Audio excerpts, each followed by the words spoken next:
¿Qué tal? ¿Cómo están ustedes? Son las 3:30 de este 3 de diciembre y estamos comenzando la primera semana de diciembre, el último mes del año y el que se pasa más rápido normalmente.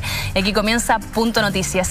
Y en nuestro estudio se encuentra Axel Calliz, él es director de Chile 21, sociólogo y director también de www.tuinfluyes.com. Axel, muchas gracias por estar con nosotros. Hola, buenas tardes, Chenoa.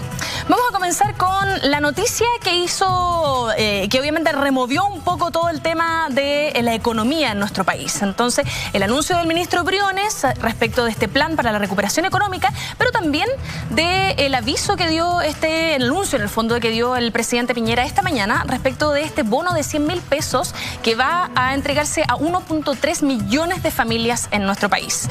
¿Qué le parece este bono? Yo creo que hubo una equivocación con el cálculo de las familias. Son muchas, porque en Chile hay que recordar que son cerca de 3 millones, casi 4 millones de familias y 1.3 es bastante. Yo creo que 1.3 millones de beneficiados. Porque si fuera 1,3 millones de familias estaríamos hablando de cerca de 5 millones de beneficiados. No creo que el Estado tenga tanto dinero para eso. A pesar de decir 5.500 millones de pesos. Sí, porque ya empezó, porque esto se va a pagar a partir de lo que son las cargas familiares. En realidad no son 100.000 pesos, sino que son 50.000 por carga. O sea, ya empezó el tema de la letra chica. Pero me parece positivo en esta época entregar un bono. Yo creo que es súper importante, aunque sean 1.300.000 personas, porque eso en el fondo estamos hablando del cuartil o el 25% más pobre que esté asociado a los 3 programas como el puente y otros. Entonces uno cuando empieza a hacer como el desgrane de lo que le toca, evidentemente no es, o salvo que el ministro Sichel lo desmienta, pero no creo que sea 1.300.000 familias, porque estaríamos hablando de cerca de 4 millones, y 4 millones por los cálculos no da. Ahora, con respecto a las medidas o a lo que hizo el ministro Briones anoche, me parece súper interesante el haber quebrado el mito de lo que es llamémosle el superávit fiscal y todo lo que son los indicadores que tanto les gustan a los economistas y le importan poco a la gente. Yo creo que eso es... Expliquemos un poco eso, porque yo creo que a todos les parece un poco misteriosa el concepto. Primero no son 5.500... A ver, el paquete completo son 5.500 millones de dólares, claro, lo cual es mucha plata. Recordemos que ahora se estaba jugando en la reforma tributaria 800, 900 millones de dólares extra. O sea, estos son 5 o 6 veces más de lo que se estaba jugando en la reforma tributaria. Pero cuando uno la pone en el tiempo, estamos hablando de hasta el 2024, lo que tenemos son 3.000 millones ahora en base a préstamos y echar mano a la caja fiscal, al ahorro del Estado. Y eso va a ser esencialmente intermediado a través de ciertos instrumentos del Estado, la Corfo, o para fortalecer las pymes, más todo lo que tenga que ver con lo que es este bono que se va a dar para los 350.000 pesos, lo cual evidentemente eso en el Parlamento no va a progresar, porque en realidad son 289.000 pesos líquidos los que estarían teniendo las personas, y en el Parlamento la oposición por lo menos está conteste que no hay agua para esa subida. Yo creo que el gobierno se tiene que ir haciendo la idea que el sueldo mínimo va a estar en los 450.000 pesos líquidos. De hecho, esa era una conversación que iba a darse en las próximas semanas. ¿Usted cree que se va a detener esta discusión? No, se está dando hoy. Esta semana ya se está, de hecho, lo que yo creo que va a suceder es que se va a desindexar el tema del sueldo mínimo, porque evidentemente no es constitucional lo que hizo la Comisión de Presupuesto cuando lo sacan, de poner el sueldo mínimo en 550.000 pesos, esta iniciativa de la hermana del senador Osandón, que es un gesto, un símbolo, pero eso para decirle al gobierno, la oposición completa, más personas de Renovación Nacional y algunos de Bópoli, decirle nosotros no vamos a progresar por el lado de los 350.000 brutos, porque en el fondo estamos hablando de poco más de 40.000 pesos extras para las personas. Yo diría que eso es una señal que va a ir progresando. ¿Qué cree usted? En realidad la pregunta es la siguiente. El bono que va a dar el presidente Piñera es parecido al bono marzo. O sea, en el fondo tiene la misma estructura que la el bono misma, marzo. y son el mismo foco, exactamente lo mismo. Claro. Y no algo... van 100.000 pesos a la familia, van a las cargas familiares, son 50.000. Exacto. Entonces, ocurre que el que ahora es oficialismo, cuando estaba la presidenta Bachelet en el poder, se le criticó mucho por estar dando bonos todo el tiempo. Entonces, esto no es como una especie de... ¿No está haciendo como lo mismo? Evidentemente está comprando popularidad a corto plazo. O sea, a ver, yo creo que el problema de fondo es que es insostenible que un presidente, quedándole 2 años por delante, tenga más de un 90% de personas que no lo quieren y que no lo aprueban y que lo desaprueban. Eso cuesta arriba, y yo creo que ese es el verdadero problema. De hecho, se desindexó, dejó como la guinda a la torta el anuncio de Piñera hoy día del bono, porque lo podrían haber hecho anoche en el contexto... Que se supone que lo iban a hacer, pero que se suspendió esa pauta. Exactamente, entonces evidentemente Piñera pescó la torta, la parte que no le gusta, sacó la guinda más la crema, se la dejó para él y la anunció hoy día, que es el bono. Ahora, los chilenos ya conocen cómo opera la mente del presidente. Lo primero que van a hacer los chilenos es leer la letra chica y luego van a decir, bueno, ¿esto me resuelve los problemas de inequidad, de abuso y de desigualdad? No. Recibir feliz los 50.000, porque está calculado sobre una familia que tiene 2 hijos. Por eso se habla de los 100.000 pesos. No sé si me explico. O sea, padre, madre, 2 hijos, 100.000 pesos, claro, equivalente. Entonces, evidentemente, las familias del programa Puente y los otros programas que están absolutamente identificados y que son los mismos que recibieron el bono marzo, van a recibir estas 100 luquitas, equivalente, porque puede ser más, puede ser menos, pero eso no va a calmar y no va a producir la paz social que está buscando el gobierno. O sea, aquí lo que está haciendo nuevamente es comprar tiempo, porque todo el mundo lo que está esperando es la verdadera agenda de desigualdad, que disminuya la desigualdad estructural. Y por eso es que ha aparecido, yo diría que la palabra más de moda las últimas 24 horas, que es la palabra estructural, o sea, aquello que modifica el mecanismo del modelo. De hecho, eso es un tema que usted planteaba en redes sociales, que este bono puede ser un alivio durante este mes, pero que en el fondo no se toca la estructura de fondo, el modelo económico que tiene el país. Hasta el minuto lo que ha hecho Piñera y el gobierno, y más bien la UDI, ha cedido todo aquello que no toque el modelo. Por un tiempo, porque después, evidentemente, cuando se cambie la Constitución, el corazón del modelo, que es lo que se ha llamado el Estado subsidiario, que es lo que permite al privado copar todas las áreas sensibles y lo que más le importa a las personas, que son la salud, la educación y todo eso, el agua, ahí va a venir la verdadera desmontaje del modelo. Pero por el momento lo que ha hecho el gobierno es evitar entrar en el fondo de lo que es la discusión. Y de una u otra forma todos estamos esperando que la oposición haga una propuesta de modificación estructural del modelo. Esto que es como lenguaje de los economistas. ¿Qué significa? Esto significa, por ejemplo, insertar dentro de lo que es el esquema de pensiones, primero una subida rápida a las pensiones actuales y a las que están por venir, y insertar el elemento solidario dentro de lo que es la capitalización individual. ¿Para usted el anuncio que hizo el presidente respecto de las pensiones es suficiente? Es que no ha hecho ningún anuncio todavía. O sea, lo que hizo al principio del estallido social. Sí, lo que hace que ese es el pilar solidario. Claro. Eso es otra cosa. El pilar solidario se le da esencialmente a las personas que nunca han cotizado. Y eso está, evidentemente, ahora en la tarde se presentó una indicación que aparentemente no es constitucional, para nuevamente venir sobre el pilar solidario y que todas las personas de una incrementen el 50% y no haya esta, como le hemos llamado, salamización, es decir, pescar el tramo de edad, cartarlo por tronchas, por pedazos, y decir primero los de 80 años con los 165 y eso. Entonces, ¿qué es lo que significa esto? Que las personas, me imagino, que están pensando, ¿qué es lo que significa esta cosa estructural? Estructural es que primero haya un componente de solidaridad, es decir, reparto. La derecha o el gobierno va a evitar decir, esto es como la Asamblea Constituyente, en términos de lenguaje, convención constituyente. Es lo mismo. Como no vamos a ceder, no vamos a decir que ustedes tienen razón. Exactamente. Vamos a llamarlo de otra forma. Entonces, ellos le van a llamar componente solidario al componente reparto o intergeneracional. Es decir, que los que estamos trabajando ahora nos pongamos para los que ya están retirados. Y ahí va a venir el gallito. Eso es tocar el tema de el corazón del modelo. Otra cosa es que tiene que ver con el salario mínimo. Es decir, no puede ser 280.000 pesos porque eso en realidad perpetúa la desigualdad. El otro tema tiene que ver con salud y el componente del per cápita.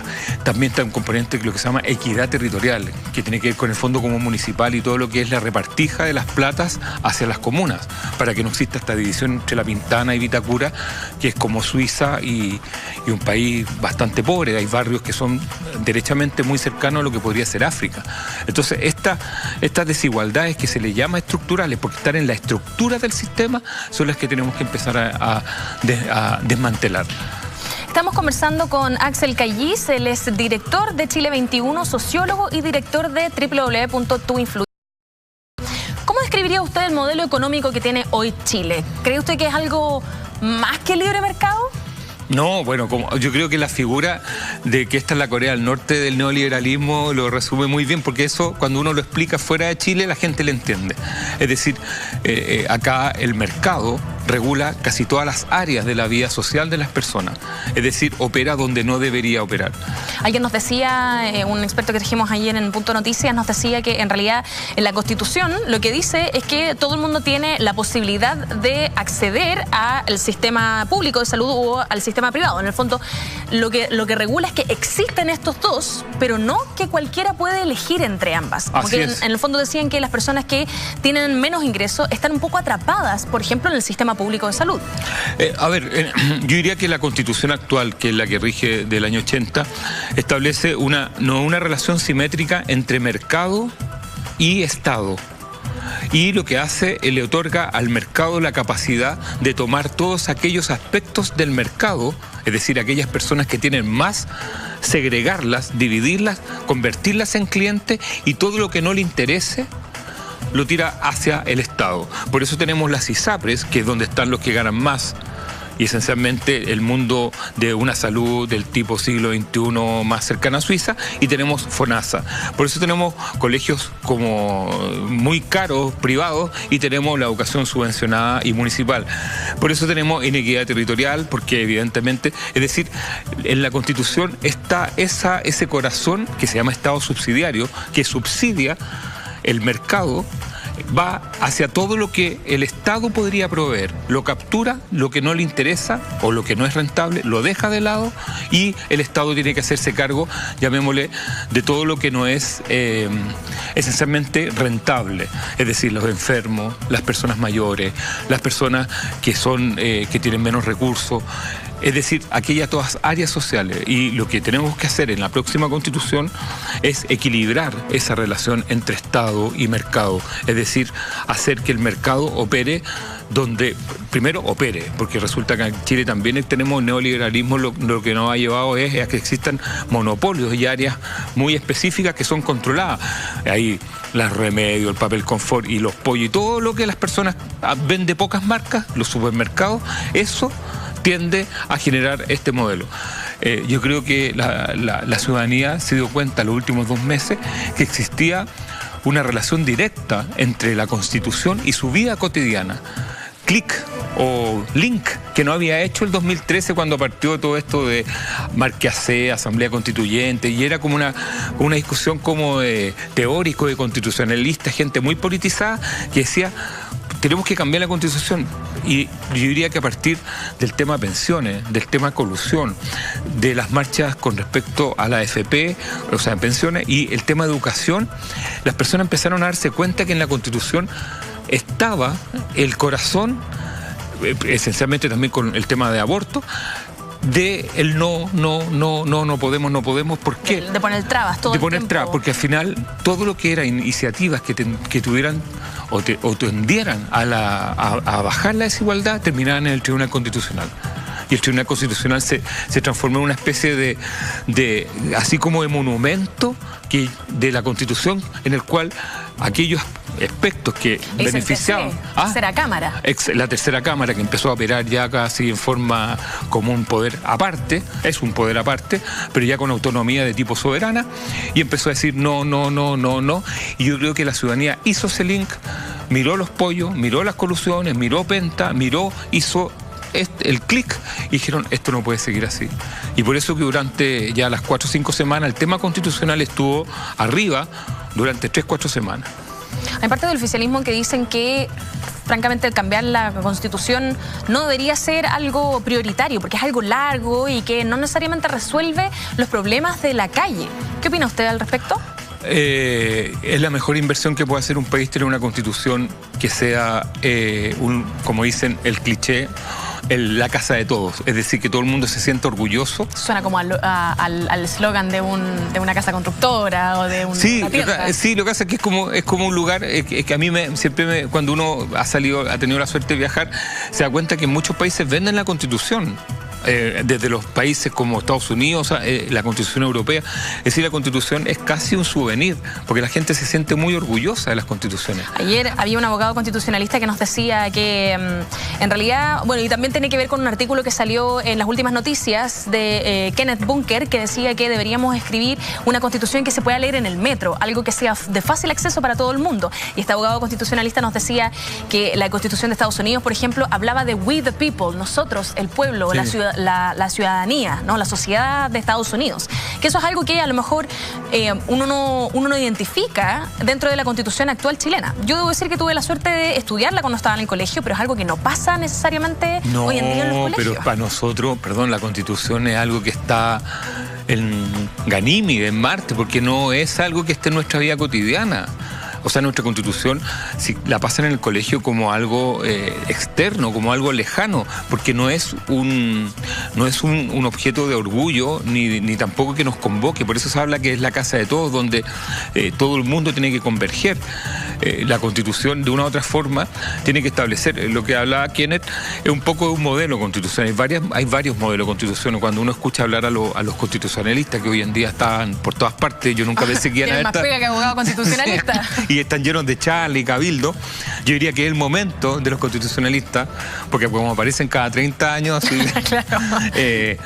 Lo que vamos a tener ahora es un lenguaje que vamos a ir aprendiendo a que existen distintos tipos de constituciones. Existen estas medias minimalistas, que no es que se lean en el metro, hay unas que se lean entre estación y estación, que son chiquititas, y otras que son mucho más, o sea, bastante gruesas y detalladas. Yo creo que si tenemos asamblea constituyente o convención mixta, o como se llame, vamos a tener un modelo de constitución, y lo importante es que esa constitución nos represente a todos. Ahora, y que sea legible por todos también. Es que cuando las personas quieren algo, es decir, cuando algo es cercano, tú lo vas conociendo mucho mejor. Bueno, para que te explico todo, la gente anda leyendo la Constitución.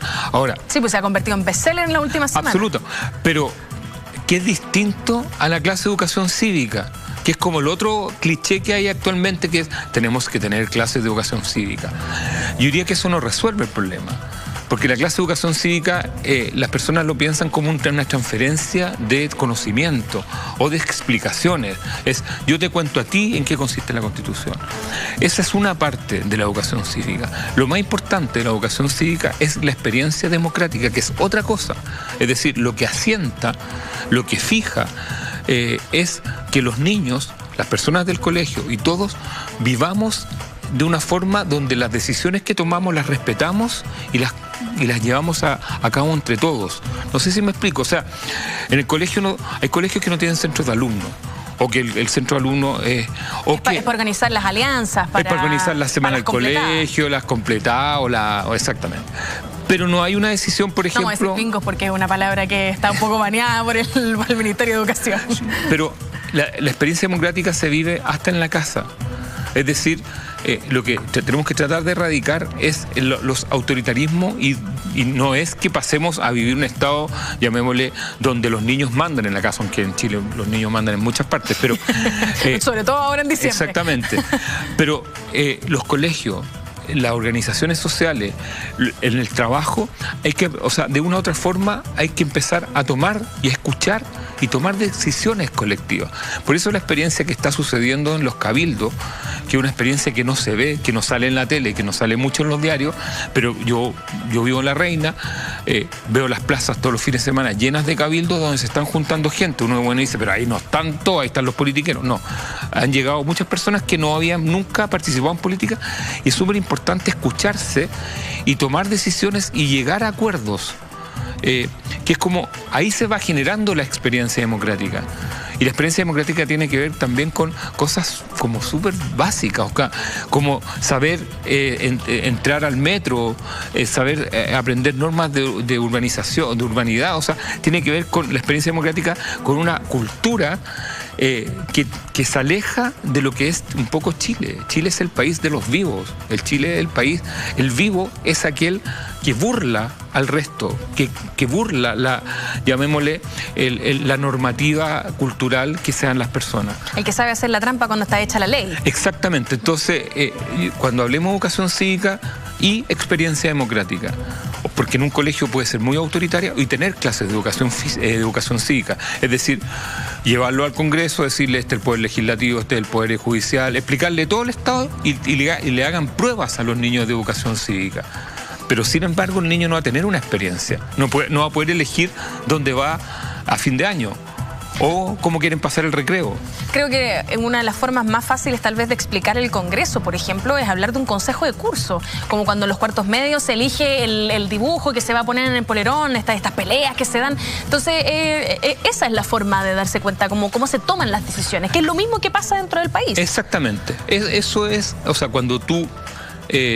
y que de una u otra forma en los colegios existe el reglamento de padres y apoderados y el colegio y el proyecto educativo, o sea, esa es la especie de constitución, pero muchos colegios la imponen y le dicen, bueno, si a usted le gusta, se queda, si no, se va, búsquese otro colegio, este es el proyecto educativo. O sea, ¿por qué no cuestionar el proyecto educativo? O sea, en la experiencia democrática se forman niños y niñas con conciencia crítica, es decir, personas que puedan poner en cuestión todo lo que es aparentemente normal. En el fondo, para usted, Axel, la invitación es a bajarse un poco de la tarima, ¿no? Así es. A no hablar desde tan arriba, sino que a construir entre todos. De abajo hacia arriba, como está pasando ahora. Estamos conversando con Axel Callis, él es director de Chile 21, sociólogo y director de www.tuinfluyes.com. Soy parte del directorio, a unos directores, dirijo el área electoral y todo eso, porque a lo mejor me van a decir que me ando atribuyendo... No, yo creo que se entiende de todas maneras, director, como parte del directorio. Sí. Vamos a ponerlo así. Muy bien. Quiero volver al tema económico, porque se dice que en Chile hay plata, y hay mucha plata, solo que está mal repartida. De hecho, vi una cifra que decía el otro día que el 10% más pobre de Chile tendría que trabajar 300 años para ganar lo mismo que el 10% más rico. Entonces, en Chile 21, ¿cuál es la propuesta para cambiar esto? Yo diría que la propuesta, a ver, Chile 21 en los últimos 25 años se cansó de hacer propuestas con el tema de la desigualdad. ¿Por qué? Porque de una u otra forma, o sea, lo que nos pasaba a todos, sentíamos que estábamos hablando al vacío hasta antes del 18 de octubre. Como hablar con la pared. O sea, claro, o sea, ahora aparecieron todas las personas que se dieron cuenta que existían segmentos súper deteriorados desde el punto de vista económico y de segregación social. Es decir, la palabra abuso la escuchábamos por pedazos, pero ahora se nos juntó todas las letras y aparecieron dos grandes palabras, desigualdad y abuso. Y lamentablemente que el tema que todo el mundo desecha para el lado o no quiere responderlo, en un cuadro de violencia aguda. Entonces la pregunta que nos hacemos los sociólogos, las personas que estudiamos todas estas cosas es, si de no haber este incendio al metro nos habríamos fijado en lo que nos estaban diciendo la población. O sea, ¿usted comparte estos comentarios que se han hecho mucho en redes sociales y en algunos sectores de Santiago al menos y también del país, de que esta no es la forma de protestar? ¿Usted comparte eso? ¿Cuál de todas las formas? ¿La de los primeros días, la de los segundos, la de los terceros? Porque han habido como generaciones. Lo que hoy en día tenemos son saqueos absolutamente delictuales y que son indiscriminados. Pero hablemos de la primera parte del estallido social, cuando se incendió el metro. Yo creo que sin el incendio del metro, no sé cuándo, o sea, no sé si el gobierno y la clase política y la élite hubiera reparado en en el estado de desigualdad aguda y abuso que vivía la población. La profundidad del argumento, ¿no? Exactamente, sí. Entonces, y en ese sentido, porque el clamor del abuso venía hace mucho tiempo. Ahora, yo no voy a decir que yo lo vi, o sea, yo nunca pensé que iba a haber este estallido, y no le creo a aquel que me diga que ha pensado, porque está lleno de personas que dijeron, no, yo dije, no. El estallido... De hecho, reapareció un candidato presidencial debido a esto. Lo que sí teníamos claro es que la batería de abusos, de desigualdad, nos ponía, y de hecho se habían hecho seminarios, está el libro del PNV hace un par de años atrás que se llama Desigualdad, es decir, la información estaba sobre la mesa. Chile 21 hizo varias propuestas en esa línea, pero la verdad es que no había ambiente político, es decir, no estaban las condiciones subjetivas, como se dice, ni tampoco de movimiento social, porque esto es una escala que uno ve. Partió el 2011, uno puede decir, bueno, partió con los pingüinos, pero el 2011... Pero 2006, por ahí, ¿no? Y luego la primera marcha, yo fui a esa marcha del 2016 del tema AFP, no más AFP, donde había casi 1 millón de personas entre todas las marchas, y no pasó nada. Es decir, durante el gobierno de Bachelet, ella manda al final del periodo un proyecto que es bastante poco satisfactorio con respecto al tema AFP, y sobre el tema constitucional lo mismo. Entonces, ¿cuántas personas tienen que marchar para que la clase política se estremezca y diga, ah, me están hablando en serio? Y ahí es la discusión que yo diría que tiene que ver con los próximos años, que una de las cosas que más se va a estudiar, yo diría que es el componente de la violencia en el resultado que tenga todo esto. Hasta el minuto no hay ningún resultado. Hasta el minuto solamente tenemos diseños, promesas, proyectos. Pero no hay fechas, no hay nada concreto. O sea, todavía no hay nueva constitución. Para muchos todavía tenemos dudas que el plebiscito esté a la vuelta de la esquina. Esto es un tema que se conversa mucho es que el plebiscito tiene... Yo sé que esto es medio enredado, pero hay una palabra que es maravillosa que se llama oxímoron, que es cuando dos palabras se anulan unas con otras, la dulce amargura, el sol frío, cosas así. Y en este caso, ¿cuáles son las dos palabras? El plebiscito está lejos y cerca. ¿Ya? Está lejos porque uno no puede ver cómo va a haber plebiscito con la situación actual, y está cerca porque faltan poquitos meses. Claro, porque ya hay fecha. Ya hay fecha. Entonces la pregunta es como incierta. Pero a lo mejor la gente va a ir a votar y después se va a ir a manifestar, ¿no? Podría ser que combinen las dos cosas. Yo no veo cómo podamos hacer campaña teniendo todavía saqueos, teniendo todavía brotes de violencia importantes, delictuales, con un gobierno que tiene un presidente que tiene un 9%, menos de 2 dígitos, es decir, sin conducción política, es decir, no están las condiciones ahora, hoy, para ir en una ruta, llamémosle constitucional, que de certezas. Por eso está lejano. Pero no obstante, estamos en diciembre y esto en abril. Entonces, yo diría que la labor más importante en este minuto, y de parte del gobierno y la clase política, y esencialmente el Parlamento, es establecer las reglas y sancionar en las reglas del plebiscito para que las personas puedan decir, ok, vamos a tener plebiscito y nos vamos a dedicar ahora a hacer campaña. Los que quieran votar que no, los que quieran votar que sí, los que quieran convención mixta, los que quieran asamblea constituyente o convención. Es decir, tener de una u otra forma alguna certeza jurídica que esto va. Por eso digo que hay un camino institucional que no está todavía claro. Y por otra parte no está clara tampoco las reglas de lo que sería la eventual asamblea constituyente o asamblea mixta, del tema de la paridad de los constituyentes, de los pueblos originarios, de si pueden votar otros. O sea, hay muchas preguntas abiertas y se ve a sectores, por ejemplo la UDI, como muy duros con respecto a eso. O sea, ellos no se dan cuenta que en este minuto el gobierno tiene menos de 2 dígitos de aprobación. De hecho, eso es algo que comentaba el senador Alamán en 2015, me parece, reafloró un tuit esta mañana que decía que era cuando estaba la presidenta Bachelet en el poder y decía, ¿cómo es posible que esta presidenta no haya cambiado el rumbo de su gobierno con 20% de aprobación? Ahora el presidente Piñera está con, ¿cuánto? ¿10%? ¿Menos? ¿8,4%? O sea, hay una encuesta ayer que le da 4,6%, que eso es casi el margen de error de la encuesta, o sea, podría tener 1%. Ahí tenemos un problema, porque pensar 2 años con un presidente que tenga menos de 2 dígitos es un problema grande en términos políticos. Yo no lo veo liderando, salvo con un apoyo muy fuerte de la oposición. Pero en ese sentido tenemos antecedentes. Por ejemplo, ¿cómo se llama? Alejandro Toledo, el expresidente peruano que anda prófugo, está preso, ya no me acuerdo, que como todos, ahí están todos medios presos. Todo alrededor, en realidad, sí. Y de hecho ya vamos a hablar todos de eso. Todos entran y salen de la cárcel en Perú, en términos presidenciales. Él gobernó entre el 2000 y 2005, por ahí. Él, a partir del año 2003, empezó a bajar y llegó a tener 13, 14 puntos y si no menos. Pero el régimen peruano no es tan presidencialista como el chileno. Es decir, acá es muy peligroso que un presidente tenga menos de 2 dígitos. Cuando me refiero a menos de 2 dígitos, estamos hablando de 9 u 8 puntos. Es decir, ¿con qué liderazgo él va a mostrarle la ruta a los chilenos para salir de esa crisis? Axel, se nos ha hecho muy corta esta entrevista, pero no quisiera que se fuera antes de preguntarle ¿cómo cree usted que va a ser recordado este periodo en la historia? ¿Cómo va a pasar a la historia esto que está pasando? ¿Cómo se va a estudiar más adelante? Va a depender esencialmente de cómo termine esto. Es decir, esto es como una serie que partió. Uno puede estudiar el estallido, puede estudiar cómo se desarrolló, cuál fue la negociación y va a haber un final. Ese final va a marcar de una u otra forma la historia hacia atrás.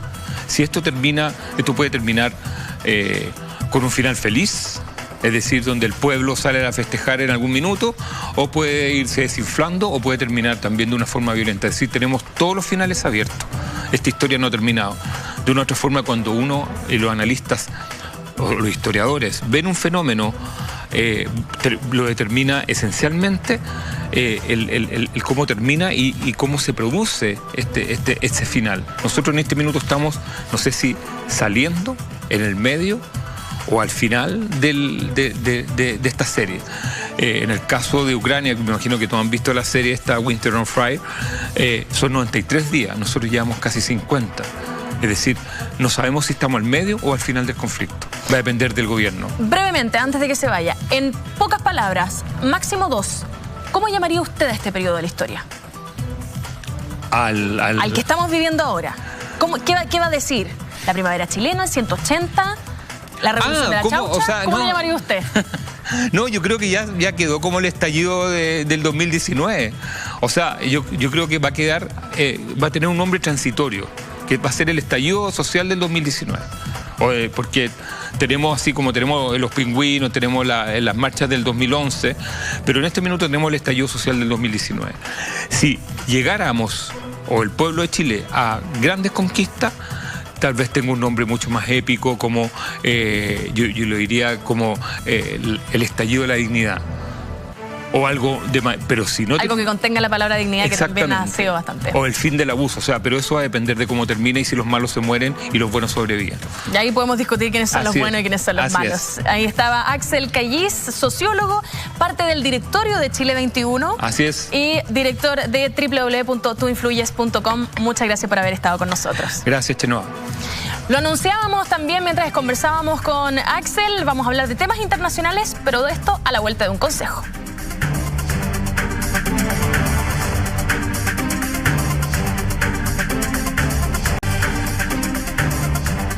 ¿Qué tal? Ya volvimos de este buen consejo, ya son las 4:04 de la tarde y nos vamos a esta hora con nuestro periodista César Millán, que se encuentra con Rodrigo Espinosa, entiendo, académico del Instituto de Investigación en Ciencias Sociales de la Universidad Diego Portales. César, ¿cómo estás? ¿Qué tal, Chenoa? ¿Cómo estás? Claro, como tú bien dices, estamos con el profesor Rodrigo Espinosa de la Facultad de Ciencias Políticas de la Universidad Diego Portales, a quien desde ya le agradecemos por atendernos. Y para comenzar hablando sobre este estallido social que no solo se ha producido en Chile, sino que también en toda Latinoamérica. A principios de esta década vimos cómo fue la primavera árabe en distintos países ahí del Medio Oriente. ¿Podríamos hacer algo similar en el caso de Latinoamérica? ¿Podríamos estar viviendo derechamente como una primavera latinoamericana? Es tentadora la comparación entre la primavera árabe y el estallido social que está ocurriendo en América Latina, sobre todo si observamos lo que ocurre en Chile, Venezuela, Perú, Bolivia y lo que está ocurriendo también en Colombia. Pero, sin embargo, la diferencia con la primavera árabe, que lo que está ocurriendo en América Latina, es más bien una mezcla entre características por demandas sociales y demandas políticas, por supuesto. hace varios años atrás en Oriente Medio, que tenía más bien con demandas de índole político. Viendo hace ya más de 2 semanas un estallido social también que se producía en Colombia hasta hace algunos días, también con el toque de queda, también con características similares, pero ¿con qué lo podríamos comparar con lo que está pasando hoy en día en Chile? ¿Cuál es la comparación que se puede hacer con lo que está ocurriendo actualmente en Colombia y con lo que está pasando también actualmente en Chile? Bueno, lo que está ocurriendo en Colombia es el caso como más parecido a la situación que está viviendo en Chile. Las protestas en Colombia parten por 2 cosas.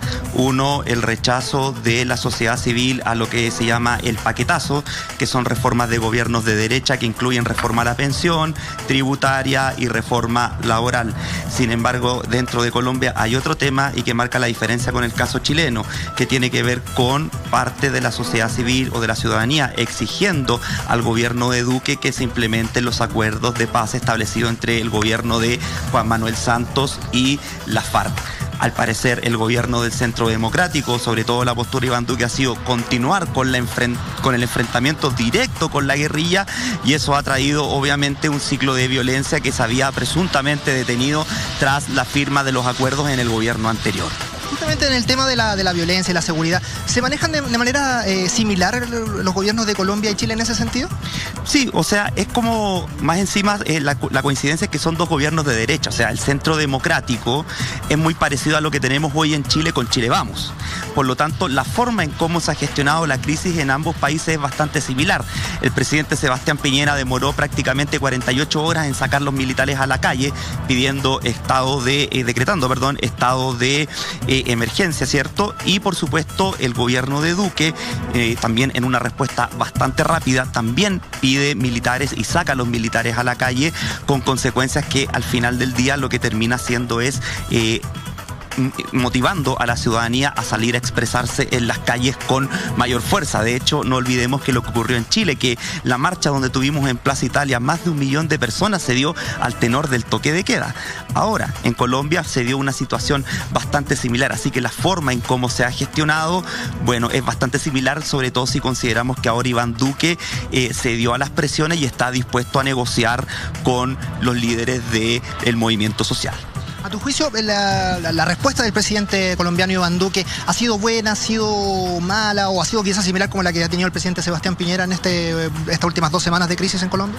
Sí, lo que pasa es que Iván Duque está en una situación bastante parecida a la de Sebastián Piñera, donde también está contra la espada y la pared, porque Duque también tiene, si bien tiene una posición clara, ¿verdad?, que exige demandas sociales específicas y la implementación de los acuerdos de paz, pero también dentro de su propio partido, el Centro Democrático, existe una oposición a los diálogos, sino más bien a seguir con la política de mano dura, y por otra parte también dentro del mismo Centro Democrático hay posturas más conservadoras o más radicales que exigen la política de enfrentamiento armado entre el Estado y los grupos insurgentes en lugar de continuar con la implementación de los acuerdos. Por lo tanto, la situación de Duque, yo me atrevería a decir que es un poco más compleja porque no está cruzada, o sea, está el tema de las demandas sociales, pero está el cierre o el potencial cierre o intensificación del conflicto entre el Estado colombiano y la FARC. Y la ex-FARC, en realidad, claro. La ex-FARC. Ahora te invito a pasar a otro país que también está muy convulsionado últimamente, que es Bolivia. El caso de Bolivia es bien sensible porque se han acusado derechamente de violaciones a los derechos humanos y se ha acusado también de un golpe de Estado para derrocar a lo que fue el gobierno de Morales. Recordemos también que el comandante en jefe de las Fuerzas Armadas de allá le pidió la renuncia al presidente de Bolivia en ese tiempo, Evo Morales. ¿Se puede hablar de un golpe de Estado derechamente lo que ocurrió en Bolivia? En estricto rigor, podría considerarse un golpe de Estado lo que ocurre en Bolivia. ¿Qué es lo que pasa? Y esto es una historia de más largo aliento. El presidente Evo Morales en el año 2016 pierde un referendo respecto a la posibilidad de reelegirse como candidato presidencial para 2019. La opción que habilitaba a Evo Morales perdió y Evo Morales posteriormente interviene el Tribunal Constitucional que lo habilita a competir una vez más como candidato presidencial, que fue lo que acabamos de observar en las últimas semanas. Sin embargo, desde ahí, desde esa intervención y desde el no reconocimiento de ese resultado, comienza la delegitimación progresiva del régimen de Evo Morales y tras las acusaciones de fraude electoral y tras la emisión del informe de la OEA, bueno, ocurre de esto de que hay una enorme protesta social organizada por la oposición y también a través de las Fuerzas Armadas que intervienen, si bien no de manera violenta frente al gobierno, sino más bien le piden al expresidente Morales la salida del gobierno, en la cual él accede. Por lo tanto, sería un golpe de Estado, pero es un área gris porque se tocan elementos principales de la democracia, como la transparencia en las elecciones, pero al mismo tiempo las Fuerzas Armadas intervienen, actúan de forma deliberante, pidiéndole al expresidente ahora su salida. Rodrigo Espinosa, te queremos agradecer por haber compartido con nosotros hablando sobre esta convulsionada Latinoamérica. Es lo que podemos informar hasta ahora, Chenoa. Sí, muchas gracias a ti, César. Ahí teníamos a nuestro periodista César Millán junto a Rodrigo Espinosa de Ciencia Política de la Universidad Diego Portales. Nosotros acá en el estudio le damos la bienvenida a Hernán Frigolet, él es economista del Centro de Estudios del Desarrollo Regional y Políticas Públicas de la Universidad de los Lagos. Hernán, muchas gracias por estar con nosotros. No, un placer. Lo hablábamos al comienzo de nuestro noticiario, hablamos del anuncio que hizo el ministro Briones respecto de este plan de recuperación económica, pero el anuncio también lo hizo esta mañana el presidente Sebastián Piñera respecto de este bono de 100.000 pesos para una parte de las familias chilenas. Vamos a ver qué fue lo que dijo el presidente. Estas semanas han significado mucho dolor, mucho sufrimiento, mucha frustración a muchas familias chilenas. Lo hemos escuchado hoy en día y lo escuchamos todos los días. Por eso quiero anunciar hoy día que vamos a enviar hoy un proyecto de ley al Congreso que permite otorgar un bono que en promedio va a ser de 100.000 pesos por familia a 1.336.000 familias chilenas. Es decir, va a llegar a cerca de 6 millones de chilenos. Un bono que va a permitir un alivio, que va a permitir una ayuda. Yo sé que los bonos no resuelven los problemas o no resuelven todos los problemas, pero también sé que significa un importante alivio, una ayuda en un momento en que tantas familias chilenas lo necesitan tanto. Pero por sobre todo, es muy importante para que podamos de verdad poner en marcha nuestra economía y que las pymes puedan vender y puedan recontratar y la gente se sienta más tranquila, más segura. Es muy importante que de una vez por todas terminar con la violencia, con los saqueos, con los incendios. Hernán, ¿cuál es su impresión de este anuncio del presidente? A ver, yo creo que para la gente que recibe el bono, bueno, es una buena noticia dentro de todo. Nunca va a ser mal bienvenido 100.000 pesos, menos en el mes de diciembre. Pero desde el punto de vista del momento que está viviendo Chile, yo creo que la conducción política tiene que buscar otro tipo de soluciones. Y aquí estamos con problemas que son estructurales. Parece como difícil de entender que ahora hay 100.000 pesos disponibles para gastarlo en diciembre y que no hubo un esfuerzo adicional para haber mejorado las pensiones en un 50% de incremento, la pensión básica solidaria a todos nuestros adultos mayores y no haber hecho un ajuste escalonado. Entonces yo creo que la situación está en un paquete que a la gente no le va a caer bien porque en el fondo estamos dejando la mesa coja por un lado para generar un pequeño aliciente por otro lado. Y si uno lo interpreta finalmente con el mismo mensaje que el presidente, más que apoyar a los hogares chilenos, parece que está apoyando a las pymes o al resto de las empresas del retail de gran escala incluido, en términos de que todos esos 100.000 pesos se van a gastar y se van a consumir en el mes de diciembre. Dice usted como que están apareciendo platas que no sabíamos que teníamos. O sea, yo creo que sí las tenemos, pero yo creo que en el momento crítico que vivimos hay que ser bastante más transparente en términos de cómo atacar estructuralmente las situaciones de varios chilenos. Y en este sentido yo creo que mezquinar con nuestros adultos mayores que están muy postergados desde hace mucho tiempo para financiar un bono de estas características ahora en diciembre es complejo de explicarlo en el mapa político actual.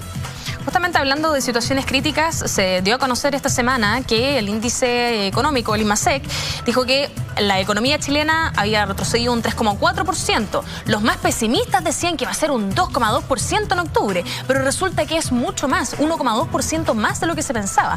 ¿Qué significa eso?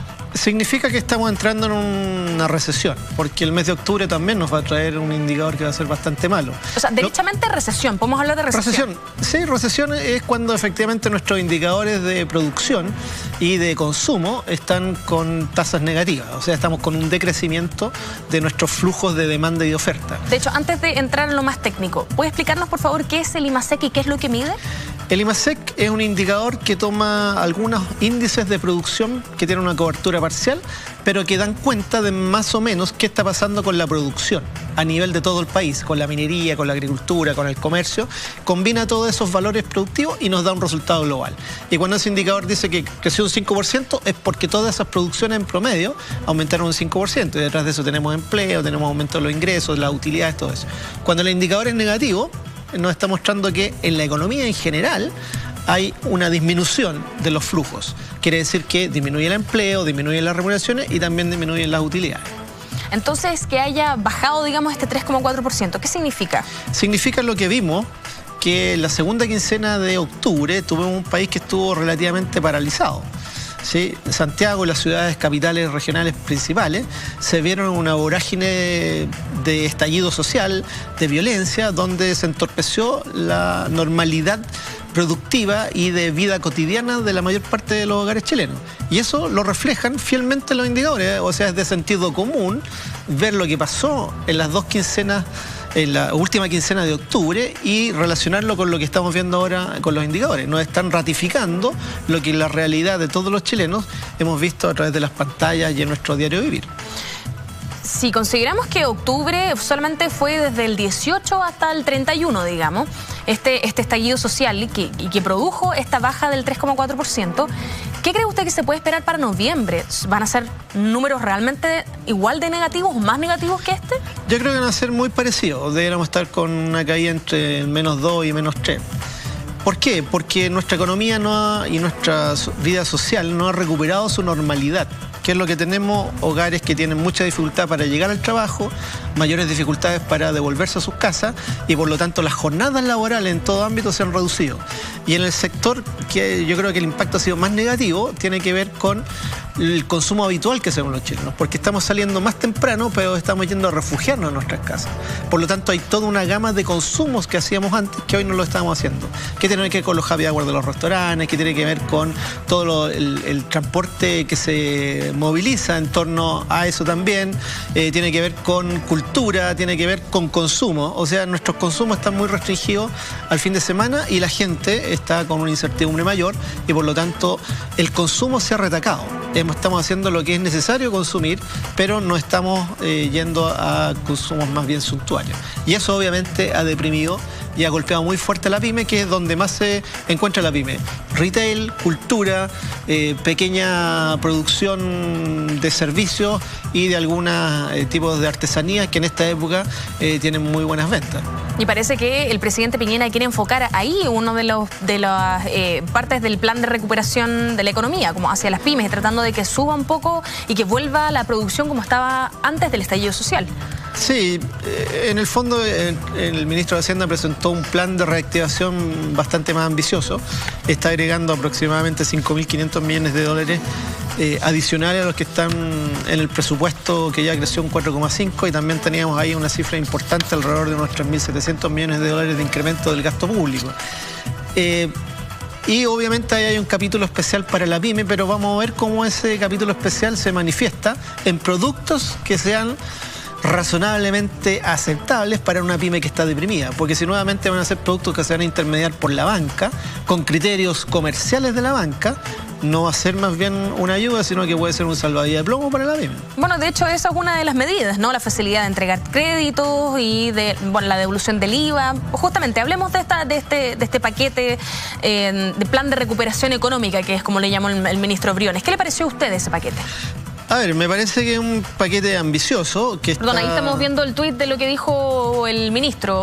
Dice, medidas destinadas a reactivar nuestra economía, apoyar a las pymes y proteger los empleos de miles de personas. Un paquete que involucra recursos por 5.500 millones de dólares. Sí. La mayor parte de eso se va a gastar en proyectos de infraestructura que están distribuidos en la región metropolitana y en distintas regiones del país, y por lo tanto eso va a generar una dinámica de empleo y de cadenas de proveedores. Después hay paquetes específicos para las pymes que tienen que ver con capitalizar el Banco Estado y capitalizar a la Corfo. lo que hemos visto que esas dos instituciones operan con criterios más bien comerciales. Por lo tanto, los créditos no son gratis, tienen un componente de interés, no operan con periodos de gracia, que es lo que necesita la pyme para efectivamente tener el capital, reconstruir y bueno, esperar que la demanda empiece a normalizarse, porque no habiendo demanda, los flujos efectivamente no se recuperan y las capacidades entonces de servir esa deuda e ir amortizando esos pasivos son muy difíciles. Entonces necesitamos tener, bueno, cuál va a ser el paquete que va a ofrecer la Corfo y cuál va a ser el paquete que va a ofrecer Banco Estado para las pymes. Hay otros que son subsidios bastante acotados, en torno a 2 millones de pesos promedio, y bueno, va a haber que ver cuáles van a ser los criterios de elegibilidad. Y los montos involucrados y con los subsidios promedio es bien restringido desde el punto de vista de la cantidad de pymes que podrían estar involucradas. Estamos conversando con Hernán Frigolet, él es economista del Centro de Estudios del Desarrollo Regional y Políticas Públicas de la Universidad de Los Lagos. Y estamos conversando sobre este paquete, este plan de recuperación económica. Pero más allá de la cantidad, que son 5.500 millones de dólares, lo que se inyectó, digamos, a este plan, ¿sirve de algo esta inyección de recursos fiscales si en realidad el modelo económico, que es el que efectivamente nos da esta desigualdad, esta inequidad dentro de la sociedad chilena, sigue ahí intacto? Claro. Como bien lo dice el mismo ministro, esta es una medida bastante coyuntural que trata de apuntalar lo que va a ser la economía en el año 2020, tratando de instalar ahí inversión pública principalmente que dinamice en alguna medida y contrarreste la caída que se prevé de la inversión privada. Pero desde el punto de vista de los ajustes estructurales de la economía no se avanza nada.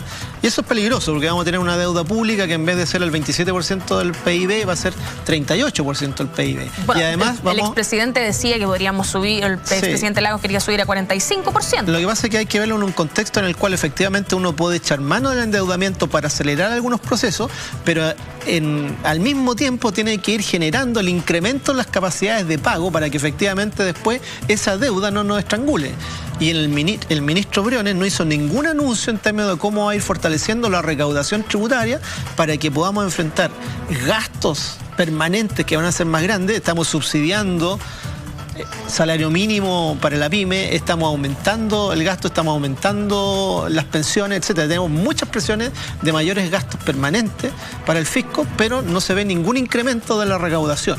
Estamos nuevamente postergando algo que en Chile siempre se ha postergado, que es aumentar la carga tributaria de los sectores que tienen mayor capacidad contributiva, las grandes empresas y los grandes empresarios. En ese sentido no hemos avanzado nada para tener una carga tributaria que aumente y nos permita en el futuro vivir tranquilamente con un nivel de endeudamiento que es mayor. Pero Hernán, entonces eso se puede interpretar como una forma de no tocar a los ricos, como de dejarlos ahí y de cargarle la mano más a los que ganan menos o los que tienen más dificultades para llegar a fin de mes. Yo espero que sea una situación de timing, donde el ministro está dando los anuncios que tratan de traer tranquilidad y de ver que desde el fisco se está tratando de apuntalar la economía y dando algunos guiños importantes en términos de un presupuesto que necesita financiamiento. El presupuesto igual pone un énfasis fuerte en salud y en previsión, pudiendo haber hecho algo más en términos de la previsión básica solidaria y el aporte previsional solidario. Y yo creo que estará esperando de hacer un estudio más detallado de por dónde va a presentar un incremento de la carga tributaria para que efectivamente esta medida se vea en un marco que seguimos haciendo política pública pero con responsabilidad fiscal. Porque si no, efectivamente, al 2024, la próxima administración se va a enfrentar a un problema financiero y de tesoro público que va a ser bastante angustiante para esa administración. Y si es angustiante para esa administración, va a ser angustiante para todos los chilenos. Podríamos decir que el gobierno, digamos, como que ya se movió, ya mostró que tenía este plan. ¿Las empresas deberían hacerlo también? ¿Las grandes empresas? Las empresas lo que necesitan, y en general también las pymes, van a tomar procesos de inversión una vez que se vea que efectivamente estamos recuperando una cierta estabilidad política y social. Porque reconstruir un supermercado para que nuevamente se vea violentado y obviamente para los inversionistas van a esperar que la cosa a ver para dónde va y que la política pública efectivamente vaya entregando los lineamientos donde hay respuestas a las demandas ciudadanas. Y eso es lo que todavía este gobierno no logra estructurar, una clara respuesta para los ciudadanos que tienen problemas de ingreso, que tienen problemas en términos de remedio y salud de mala calidad, y por el otro lado tienen un conjunto de servicios públicos que son muy caros. Entonces todo eso hace que el malestar social está respondiendo a una situación de calidad de vida que es angustiante y que obviamente hace que no haya bienestar en una buena cantidad de los hogares chilenos. Y eso es lo que espera la gente, que hayan elementos de la política pública que vayan a aliviar esos problemas. Y hasta el momento el gobierno ha sido incapaz de montar en forma decidida un andamiaje que vaya a resolver esos problemas. O sea, en el fondo son un poco como soluciones parche, ¿considera usted? Hasta el momento no hemos atacado de fondo nada. Lo único que tenemos concreto es un incremento de las pensiones que está diferenciado por tramos, donde la población menor, en términos de cantidad de personas, que es la de mayores de 80 años, está recibiendo un incremento del 50% de sus pensiones. Y la mayoritaria, que está entre los 65 y los 75 años, está recibiendo apenas un incremento del 25% de su pensión básica solidaria. Y tenemos una buena cantidad de hogares que está involucrado tras eso. Entonces ahí nuevamente dicen, bueno, no veo señales claras decididas en términos de asignar recursos donde efectivamente están concentradas las grandes necesidades. Usted hace un rato nos hablaba de este endeudamiento fiscal, digamos. El diputado Raúl Soto llamó al gobierno a soltar la billetera fiscal. En el fondo lo dice de esta manera. Dice, es la única manera de mitigar de manera eficiente y efectiva la afectación económica que está teniendo el crecimiento de nuestro país y adelantarnos al mismo tiempo a la afectación que va a venir. ¿Qué le parece a usted? Yo creo que hay que ser cauteloso, más siendo un diputado hay que tener claro que esto puede ser efectivamente una solución que dure un par de años, donde tengamos un dinamismo en la economía, pero si no estamos corrigiendo otras cosas que son estructurales y que son el problema de fondo, esto va a seguir y obviamente nos vamos a encontrar un peor pie. Y principalmente estoy pensando en la próxima administración, que va a tener que entrar a resolver lo que esta administración no va a alcanzar, sino que a implementar, y si es que hay voluntad de implementarlo. Por lo tanto, yo creo que hay que ser responsable en términos de lo que se viene, y en ese sentido presionar para que, junto con mayor deuda, junto con sacrificar los ahorros, vayamos teniendo un incremento del pago de impuestos que permitan que el fisco tenga más recursos y pueda responder a todas estas demandas de forma sostenida en el tiempo. No sacamos nada con tener un avance por 2 años y después estar en una situación que sea peor que la que tenemos hoy. Justamente para hacer un ejemplo más concreto, digamos, ¿cómo se puede explicar esto? Supongamos que Chile fuera una casa, la casa de cualquiera de nosotros. Esto de endeudarse, digamos, ¿cómo funciona este endeudamiento? ¿Es como pedir un crédito de consumo y después tener que pagarlo? ¿Cómo funciona? A ver, si yo efectivamente pido un crédito de consumo y que desborda, y por otro lado no voy a tener ingresos para después, que un incremento en mis ingresos que me permitan mantener el nivel de consumo que va a tener con ese crédito de consumo, y en qué me voy a enfrentar después, donde efectivamente la amortización y los intereses que va a tener que pagar ese crédito de consumo van a ir contra el consumo futuro que pueda hacer. Entonces, en ese sentido, es distinto que cuando yo tomo los recursos, invierto esos recursos, y eso me va a llevar a que, junto con poder gastar más en consumo, pero hice una inversión, van a aumentar mis ingresos, porque mi capacidad de consumo y mi capacidad de pago de la deuda van a verse los dos potenciados en una situación futura. En el fisco de Chile necesitamos exactamente lo mismo. Si estamos enfrentando una coyuntura de mayor gasto social, estamos financiando en el corto plazo, acelerando inversiones públicas, tenemos que tener entonces hacia adelante un aumento en la capacidad de pago que nos permita seguir manteniendo el gasto en salud, el gasto en pensiones y amortizar todo lo que gastamos, adelantando inversiones que van a estar dando también algún tipo de respuesta en términos de bienes públicos. Pero si no incrementamos la capacidad de pago y la capacidad de consumo, estamos pateando hacia adelante un problema y estamos entregando un vaso con una aspirina efervescente de 1 miligramo. Y eso nos va a durar 2 años, y la próxima administración va a tener no un dolor de cabeza, va a tener cefalea. Claro. ¿Y podríamos hablar de que los ahorros de Chile son saludables o no? A ver, los ahorros que ha construido Chile ha sido sobre la base de los extraordinarios precios del cobre que tuvo en algún momento Chile, que fueron varios años, quedaron ahí acumulados en este Fondo de Estabilidad Económica y Social, y se armó otro fondo, que es el de Reserva de Pensiones, donde la presidenta Bachelet en su primer mandato vio que efectivamente se venía un proceso agudo de nula cobertura de la mayor parte de los chilenos. Y ahí, ¿qué fue lo que instaló? Ella fue pilar básico solidario, donde está la pensión básica solidaria y el aporte previsional solidario para complementar las malas pensiones que estaba pagando el sistema de AFP. Y ese fondo de reserva de pensiones se construyó para apuntalar lo que se venía hacia adelante, porque obviamente más chilenos iban a demandar la pensión básica solidaria y había conciencia de que esa pensión básica solidaria, sus montos iban a tener que subir, porque obviamente en ese momento quedaron muy cerca de la línea de pobreza, pero hoy por hoy los ajustes que tuvo esa pensión quedaron muy por debajo de la línea de pobreza. Por lo tanto, esos ahorros que generó Chile, lo de reserva de pensiones ya tiene un uso predeterminado, que es fortalecer el sistema de pensiones, pero el Fondo de Estabilidad Económica y Social es para usarlo en coyunturas donde efectivamente la actividad económica va a entrar en recesión, que es un momento como este. Ahí teníamos a Hernán Frigolet, economista del Centro de Estudios de Desarrollo Regional y Políticas Públicas de la Universidad de Los Lagos. Encantado, cuando quieran. Ya son las 4:30, nosotros nos vemos mañana miércoles. Aquí termina Punto Noticias. Muy buenas tardes.